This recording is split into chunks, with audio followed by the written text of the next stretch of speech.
오늘 본문의 말씀을 가지고 아이도벨과 후세 그리고 하나님 그런 제목으로 잠깐 동안 은혜를 나누려고 합니다.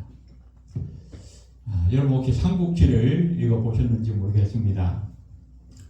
삼국지를 3번 이상 읽지 않은 자와는 인생을 논하지 말라. 그리고 삼국지를 10번 이상 읽은 자와는 경쟁하지 말라. 그런 말이 있다고 합니다. 역사 이래에 수많은 지도자들이 인생의 최고의 고전을 꼽을 때 항상 1위로 등장하는 책이 삼국지입니다. 왜 그럴까?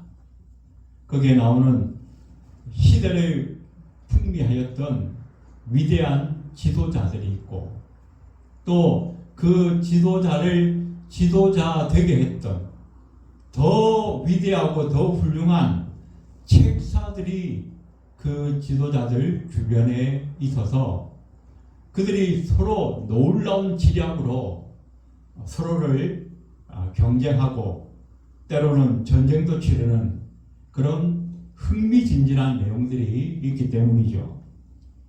유비는 덕성으로, 조조는 지략으로, 또 송건은 중용으로 훌륭한 지도력을 발휘했지만 이 유비에게는 제갈량이 있었고 조조에게는 주유가 있었고 송건에게는 순욱이라고 하는 책사들이 있어서 이들이 펼치는 그 지략의 대결이 우리로 하여금 그 삼국지에게 빠져들게 하는 그런 매력이 있지 않은가 그런 우리 생각을 하게 됩니다.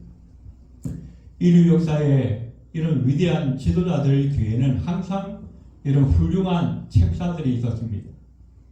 우리나라도 예외가 아닙니다. 고려시대에 그 강동육지를 탈환해왔던 이 서위 같은 사람, 또 우리가 잘 아는 조선시대 정도전이나 또 한병회 같은 사람들, 모든 시대와 모든 이 훌륭한 지도자들 주변에는 항상 이런 뛰어난 지략가들이 있었던 것을 우리는 역사를 통해서 잘 알게 됩니다.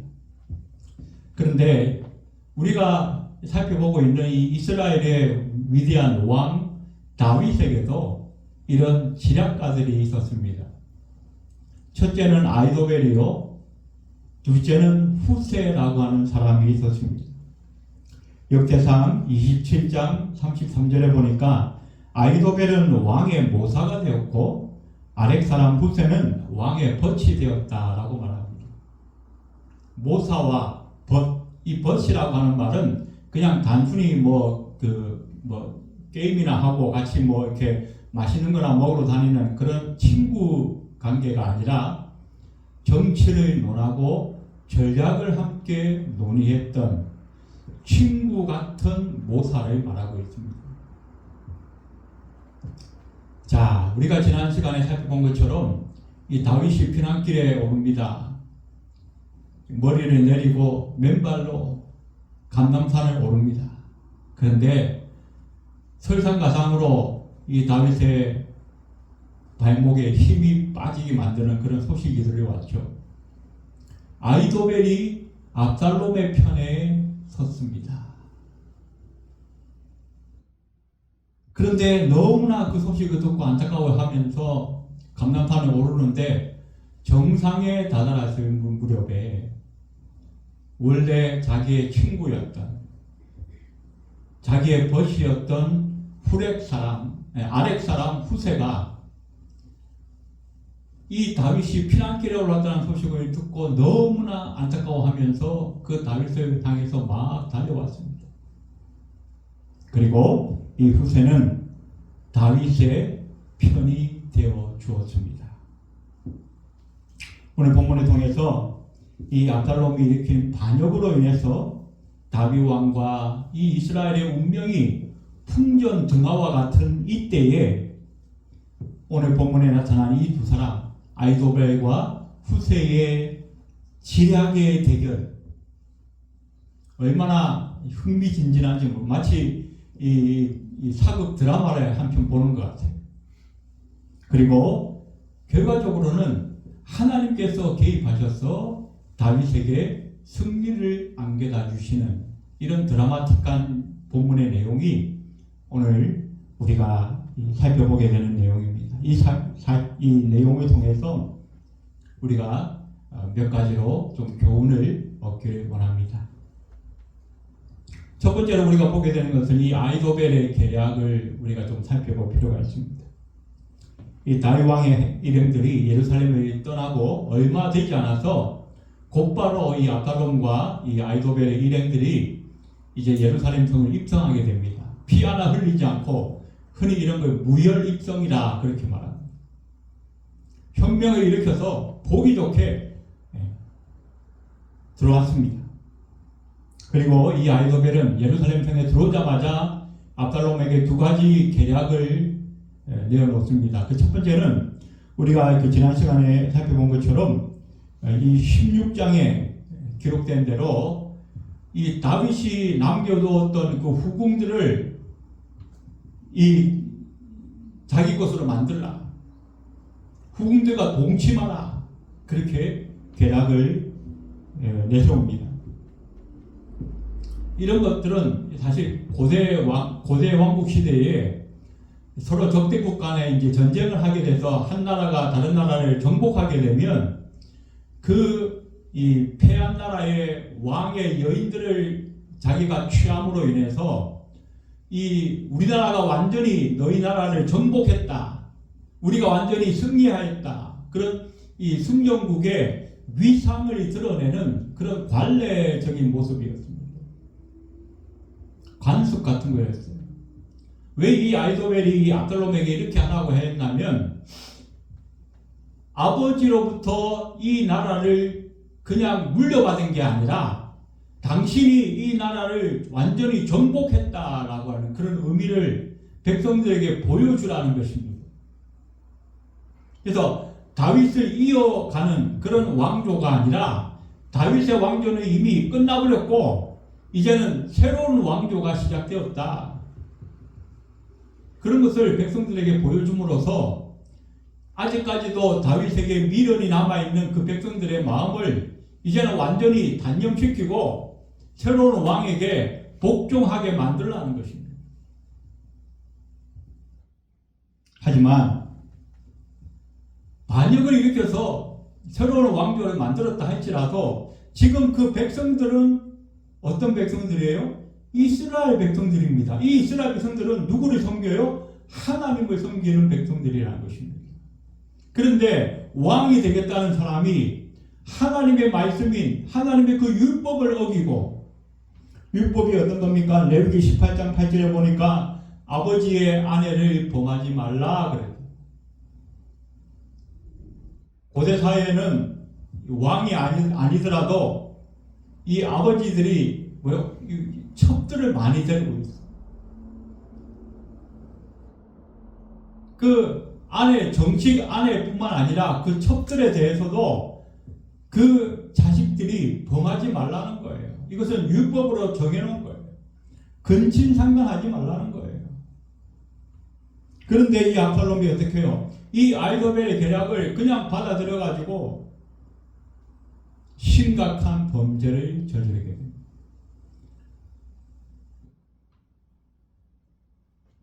하지만 이 압살롬의 선택은 결국 어떻게 해요? 하나님께서 다윗에게 내렸었던 그 징계의 한 부분이었습니다. 다윗이 압살롬이 바세바와 간음한 이후에 나단 선지자의 말을 듣고 회개했지만 그때 나단 선지자가 징계의 말씀을 선포했어요. 너는 은밀하게 행했으나 나는 백주의 이 일을 행하리라. 결국 그 말씀이 이루어진 거예요. 그 징계의 말씀이 다윗의 그 후궁들과 압살롬의 그 동침하는 사건으로 인해서 하나님의 그 징계의 말씀이 이루어졌다는 것을 우리는 알게 된다는 것입니다. 자, 그리고 오늘 본문으로 이렇게 넘어오면 이 아이도벨이 두 번째 계략을 내놓습니다. 오늘 1절부터 3절에 내가 사람 12,000명을 택하게 하소서. 오늘 밤에 내가 일어나서 다윗의 뒤를 추적하여 그가 고나고 힘이 빠졌을 때에 기습하여 그를 무섭게 하면 그와 함께 있는 모든 백성이 도망하리니 내가 다윗 왕만 쳐 죽이고 모든 백성이 당신께 돌아오게 하리니. 자, 다윗이 급히 도망갔고 또 따르는 무리들이 있기 때문에 멀리 못 갔을 것이라는 것입니다. 그래서 급히 따라가서 내가 다윗 왕만 쳐 죽이고 그 백성들을 데리고 오겠습니다, 이렇게 말하는 거예요. 이 아히도벨의 제안은 이 세 가지 요점이 있는데, 그 첫 번째는 정예 부대를 꾸려서 신속하게 다윗을 잡아오겠다는 거예요. 죽이고 백성들을 다시 돌아오게 하겠다는 것입니다.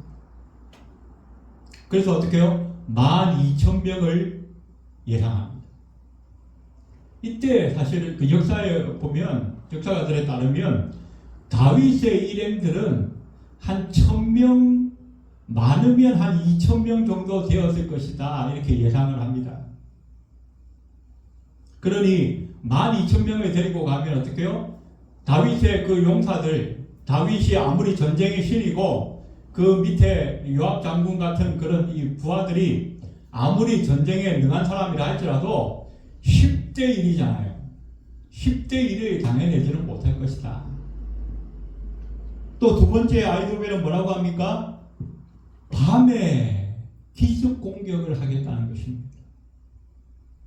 그 당시에 이 고대 사회는 낮에 해가 떠 있는 동안에만 전쟁을 했죠. 그래서 해가 지면 어떻게 해요? 보이지 않으니까 전쟁을 할 수가 없어요. 그런데 이 다윗의 일행이 그 감람산을 넘어서 이제 요단강을 건너기 전에, 요단강을 건너면 어떻게 해요? 광야가 펼쳐지지 않습니까? 광야로 들어가기 전에 오늘 밤에 내가 기습 공격을 해서 그들을 진멸하겠습니다.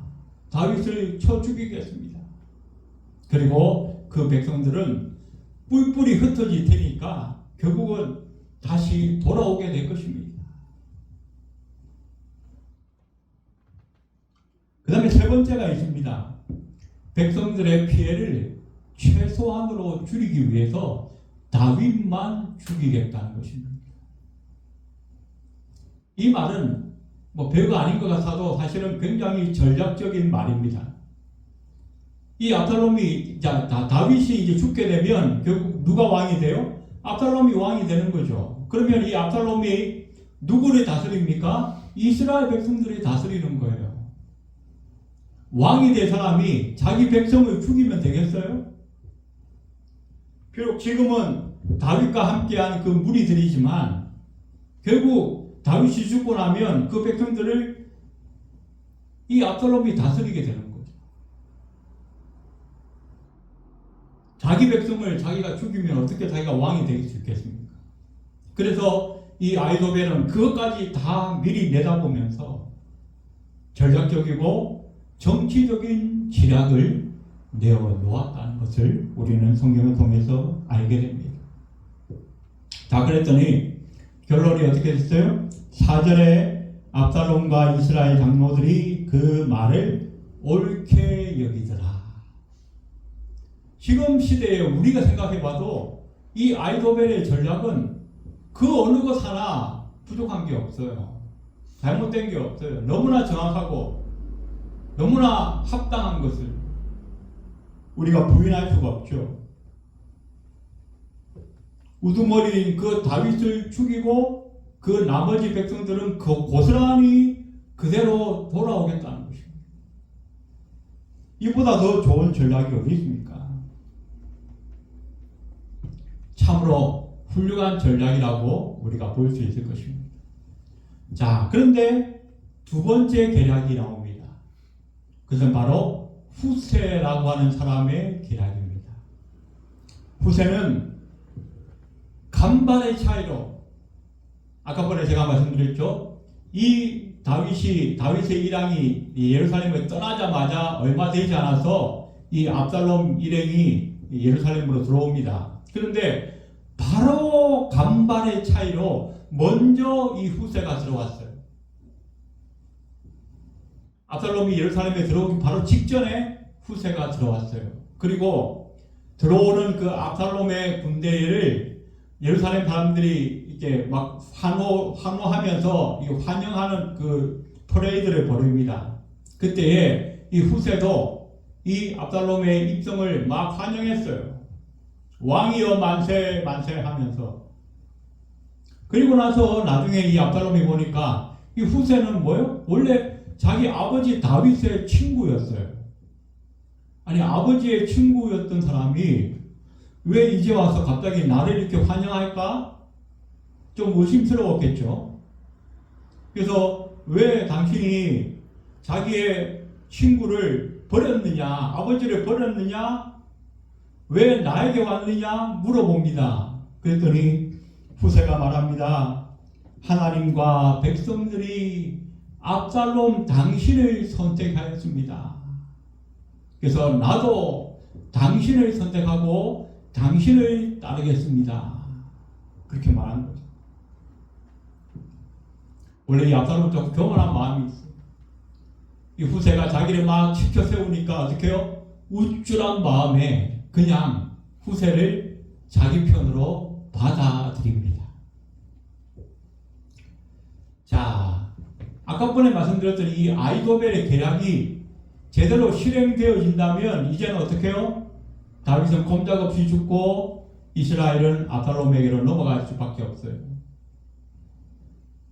그래서 아주 절망적인 상황에 이르렀습니다. 그런데 놀라운 것은 이때 너무나 재미있는 드라마를 보는 것처럼 반전이 일어나게 된다는 것입니다. 그 반전이 뭡니까? 오늘 5절입니다. 압살롬이 이르되 아렉 사람 후세도 부르라. 우리가 이제 그의 말도 듣자 하니라. 아니 이 아이도벨의 계략이 너무나 완성품인데 갑자기 압살롬이 마음에 변덕이 일어났는지 후세를 불러오라는 거예요. 그 자리에 있지도 않았던 후세를.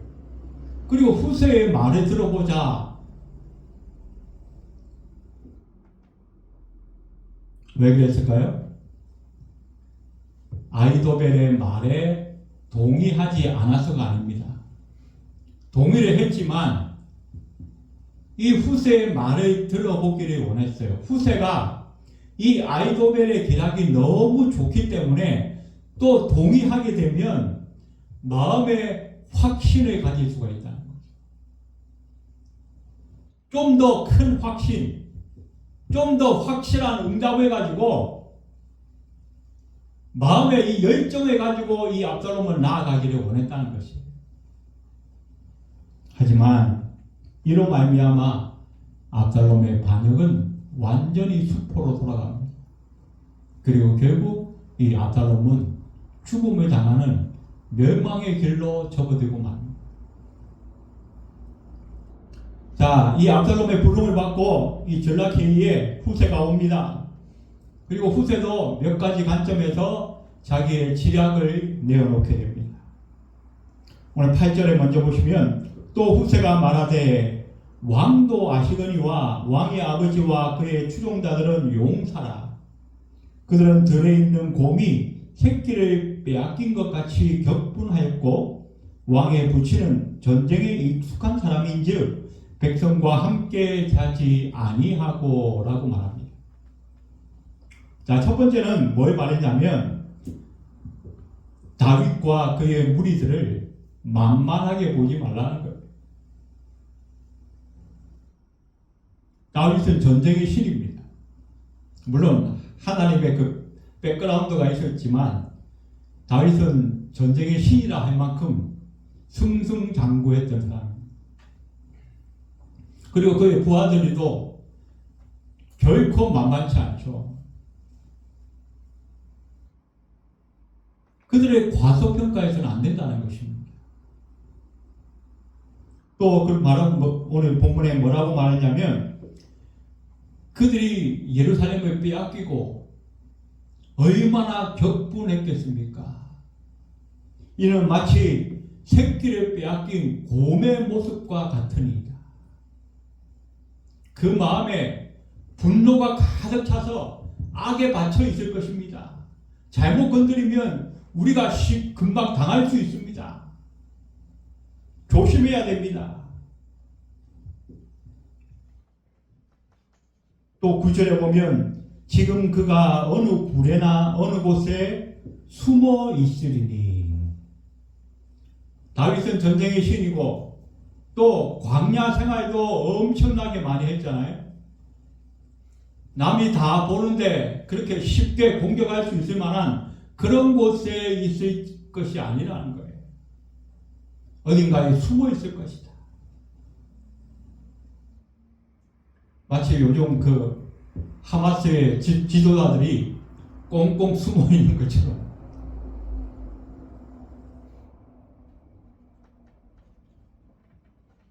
그래서 어떻게 해요?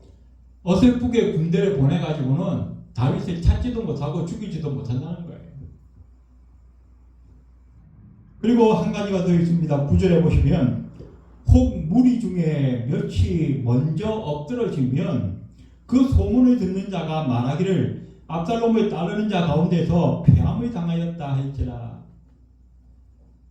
어설프게 군대를 보냈다가 다윗을 찾지 못하고 괜히 그의 그 용병들, 그의 부하들에게 우리 군사가 다치거나 사상자가 나게 되면 괜히 엉뚱한 소문이 난다는 거예요. 압살롬의 군대가 다윗의 군대에 지고 있다, 이런 괜한 소문들이 나서 우리 군사들의 사기가 떨어질 수 있으니까 조심해야 된다. 그러면서 이 후세가 본격적인 계약을 내놓습니다. 그게 뭡니까? 단에서 브엘세바까지 전 이스라엘에서 군대를 모으십시오. 바다의 모래같이 수많은 군대를 이끌고 압살롬이 직접 지휘하여 다윗을 물리치러 가십시오. 전쟁터에서 담배가 굵은 전쟁의 신인 그 다윗을 잡기 위해서는 온 이스라엘 군대를 총동원해야 되고, 그리고 그 지휘관으로, 최고 총사령관으로 압살롬이 직접 나가야 한다는 거예요. 혹이라도 다윗이 어느 성에 숨어 있으면 밧줄로 그 성을 통째로 강물에 빠뜨릴 수 있을 만큼의 그런 기세를 가지고 총 공격해야 된다는 것입니다.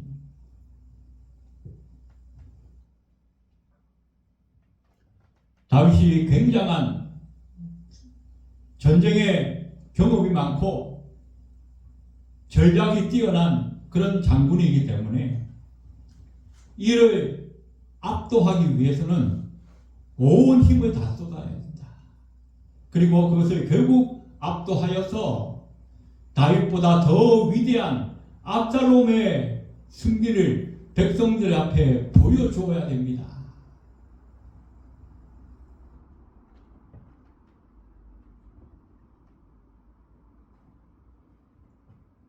그런데 놀라운 것은 어떻게 해요? 우리가 객관적으로 보면 후세의 전략보다는 아히도벨의 전략이 훨씬 더 나은 것 같아요. 단에서 브엘세바까지, 할라에서 백두까지 군사들을 다 모으려면 얼마나 시간이 많이 걸리겠습니까? 지금처럼 뭐 차 타고 오는 것도 아니고 다 걸어서 와야 되는데 맨날 며칠이 걸릴지 몰라요. 그럼 그 사이에 어떻게 해요? 다윗은 요단강 건너서 광야로 다 숨어버려요. 이제 아예 찾지 못해요. 그 정도만 생각해도 충분히 아히도벨의 전략을 선택할 만한데 압살롬하고 그 이스라엘 장로들이 엉뚱한 생각을 합니다. 자, 여기서 우리는 다윗을 도우시는 하나님의 역사를 보게 됩니다. 14절, 압살롬과 온 이스라엘 사람들이 이르되 아렉 사람 후세의 계략은 아이도벨의 계략보다 낫다 하니 이는 여호와께서 압살롬에게 화를 내리려 하사 아이도벨의 좋은 계략을 물리치라고 명령하셨습니다. 자, 압살롬과 이스라엘 백성들이 어떻게요? 엉뚱한 선택을 했어요. 후세의 계략이 낫다 하는 거예요. 낫다. 이 순간적으로 이 사람들이 전부 바보 멍청이가 된 거예요. 그런데 누가 그러셨다고요? 하나님께서 그렇게 하셨다는 것입니다. 자, 여기 한 가지 압살롬이 이걸 선택할 수 있는 그런 이유가 하나 있었어요. 자, 아이도벨이 12,000명을 데리고 가서 다윗을 죽이고 이스라엘 백성들을 데리고 옵니다. 자, 그러면 모든 백성들이 이 전쟁의 공을 누구에게 돌리겠어요? 아이도벨에게 돌리는 거예요. 이야, 저 사람 대단한 사람이구나. 그런데 후세의 전략은 뭔가? 단에서부터 브엘세바까지 온 이스라엘 군사들을 다 모아서 총사령관이 누가 된다고요? 압살롬이 되는 거예요. 그러면 전쟁에 이기면 그 공이 누구에게? 압살롬에게 돌아간다는 거죠. 그래서 압살롬은 아마 이 아이도벨이 자기가 공을 가져가는 것에 대해서 시기심을 느꼈을 수 있어요. 저 사람이 공을 가져가면 안 되지. 내가 공을 가져가야지. 그러면서 어떻게 해요? 후세의 전략을 압살롬은 선택했다. 하지만 이 배후에는 뭐가 있어요? 하나님께서 하신 일이다. 어떻게 해요? 압살롬을 심판하시는 거예요. 왜? 압살롬이 하나님의 율법을 정면으로 도전하고 어겼기 때문에.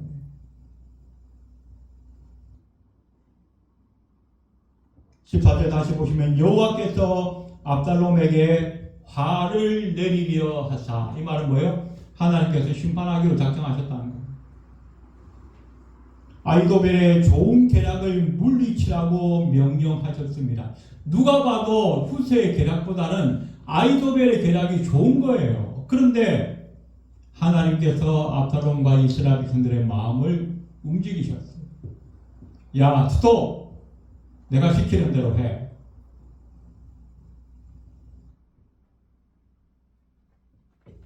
그런데 여기에는 결정적인 원인이 있습니다. 하나님께서 이 결정적인 타이밍에 아이도벨의 계략을 물리치게 하시고 후세의 계략을 선택하게 하셨던 그 결정적인 이유는 뭡니까? 다윗이 피난길에 감람산을 오르면서 하나님 앞에 간절하게 했던 그 기도. 비록 짧은 순간이고 무릎을 꿇거나 조용한 장소를 선택하지도 못했고 피난길에 걸어가면서 도망가면서 하나님 앞에 간절하게 드렸던 그 기도. 여호와여, 아이도벨의 계략을 무효로 돌아가게 하옵소서. 어리석게 하옵소서. 자기의 모사였던, 자기에 대해서 너무나 잘 알고 있는 이 아이도벨이 적의 편에 서서 계략을 낸다면 이 다윗은 꼼짝없이 죽는 거나 마찬가지예요. 치명적입니다. 그런데 이때 다윗이 아무것도 할 수가 없으니까 어떻게 해요? 하나님 도와주세요. 하나님, 저 아이도벨의 계략을 어리석게 하옵소서. 비록 짧지만 너무나 간절하게 자기의 생명을 걸고 드렸던 그 기도, 그 기도를 하나님께서 들으시고 오늘 이 압살롬의 전략회의에 후세를 등장시킴으로 인하여서 모든 전세를 한순간에 뒤집어 놓으셨다. 말씀을 정리하겠습니다.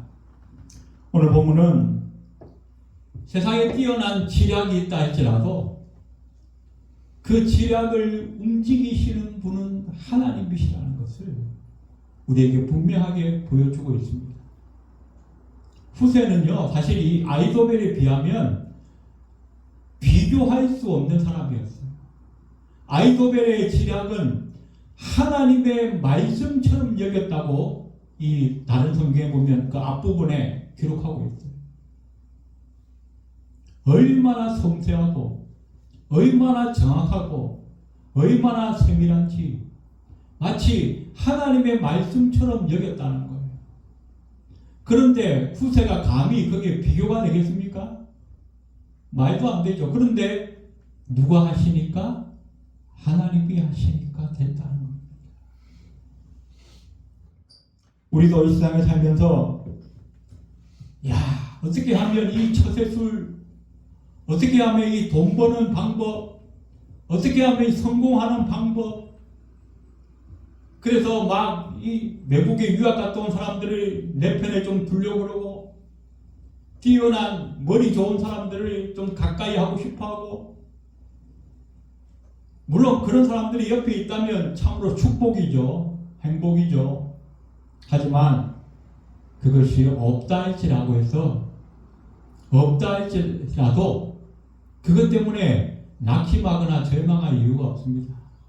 세상의 그 어떤 지략가보다 더 뛰어난 지략가, 세상의 그 어떤 지혜자보다도 더 지혜로우신 하나님이 친히 저와 여러분의 지략가가 되어주시는 것을 믿으시기 바랍니다. 우리가 해야 할 것은 뭡니까? 하나님 앞에 지혜를 구하는 것입니다. 하나님, 내 형편을 아시는 하나님, 나를 도와주십시오. 나를 이끌어 주십시오.